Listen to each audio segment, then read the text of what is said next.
ಮಾಡಿಲ್ಲ ನಿನ್ಗೆ? ಮಾರಮ್ಮ ಕರಿಯಮ್ಮನ್ ಯಾರು ಮಾಡಿಲ್ವೇ? ಎಲ್ಲ ಹೇಳವ್ರ ಗೌಡ್ರೆ, ಹೇಳಿಲ್ದ ಏನು? ದಿನಕ್ಕಿಬ್ರು ಮೂವಾರು ಫೋನ್ ಮಾಡ್ತಾರೆ. ಬರ್ರಿ ಬಾಡು ಇಟ್ಟು ಮಾಡ್ತೀವಿ, ಉಂಡೊಯ್ಯಿಂತ್ರಿ, ದೇವ್ರು ಮಾಡ್ತೀವಿ, ಬರ್ರಿ ಉಂಡೊಯ್ಯಿಂತ್ರಿ ಅಂತಾನೆ. ನಾನೇ ಹತ್ಲು ಹೋಗಕ್ಕೆ ಆಗ್ತಿಲ್ಲ ಗೌಡ್ರೆ.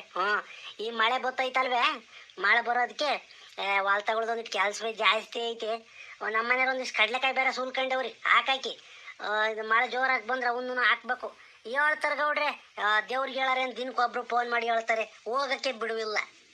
ಅಲ್ವರಲ್ಲ, ಬರೀ ಅವ್ರೂರು ಇವ್ರೂರ್ಗೆ ಹೋಗಿ ಉಂಡು ಬರೋದೇ ಆಯ್ತು ನೀವು.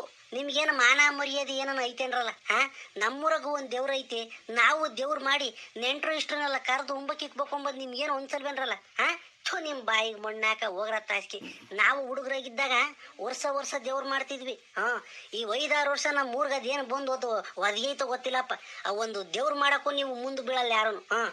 ಒಳ್ಳೆ ಚಂದ ಕೇಳ್ತೀರಿ ಗೌಡ್ರೆ. ನೀವೇ ಗೌಡ್ರಾಗಿ ನಮ್ಮನ್ನು ಕೇಳ್ತಿರಲ್ಲ ದೇವ್ರು ಮಾಡಲ್ವೇ ಅಂತನ? ಇದು ನ್ಯಾಯನೇ ಇದು? ನೀವು ಕರಿಬೇಕು, ಕುಂಡ್ರಿಸ್ಕೋಬೇಕು, 4-6 ಜನನ ಮಾತಾಡ್ಬೇಕು. ಅದನ್ನ ಬಿಟ್ಟು ನನ್ನ ಕೇಳಿರಿ ದೇವ್ರು ಮಾಡಲ್ವೇ ಅಂತನ? ನೀವು ಗೌಡ್ರಾದ್ರೆ ನೀವು 4-6 ಜನ ಕುಂಡ್ರಿಸ್ಕೊಂಡ್ರು, ಗೌಡ್ರು, ಶಾನ್ಬಾಗ್ರು, ಪಟೇಲ್ರು ಎಲ್ಲಾರನ್ನು ಕುಂಡ್ರಿಸ್ಕೊಂಡು ಗ್ರಾಮಸ್ಥರನ್ನ ಒಂತಾಗ ಮಾತಾಡ್ಬೇಕು. ಅದನ್ನ ಬಿಟ್ಟು ಇಲ್ಲಿ ಅಂಗಡಿ ಮಂತ ಕೂಕೊಂಡು ಮಾರಮ್ಮನ್ ಮಾಡಲ್ವೇ ಅಂದ್ರೆ ಇದೇನು ಗೌಡ್ರಿ ಹಿಂಗೆ ಮಾತಾಡ್ತೀರಿ ನೀವು? ನಿಜ ಗೌಡ್ರಿ, ಇವನು ಚಂದ್ರ ಹೇಳ್ತಿರೋದು ನಿಜ.